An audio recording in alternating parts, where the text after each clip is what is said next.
আমি শুধু একজন কন্টেন্ট ক্রিয়েটর না, আমি আইসিইউ স্টাফ। সেই সুবাদে আমি আইসিইউর দরজা থেকে ফিরে আসা মানুষের কষ্ট দেখেছি। মৃত্যুর আগে কারো চোখে ছিল পানি, আবার কারো মুখে ছিল একটাই কথা, আরেকটু যদি সময় পাইতাম। আমি জানি অনলাইনে অনেকেই দেখায় ফ্ল্যাশি লাক্সারি লাইফস্টাইল, বাট আমি চেষ্টা করি রিয়েল লাইফের গল্প দেখাতে।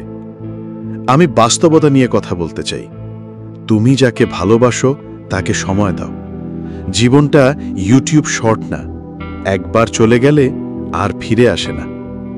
আর হ্যাঁ, যদি এরকম বাস্তববাদী কন্টেন্ট ভালো লাগে, সাবস্ক্রাইব করো কানিজ ফাতেমা 01 ইউটিউব চ্যানেলটা, আর ফলো করো ফেসবুক প্রোফাইল ফাতেমাজ আব্বু আম্মু।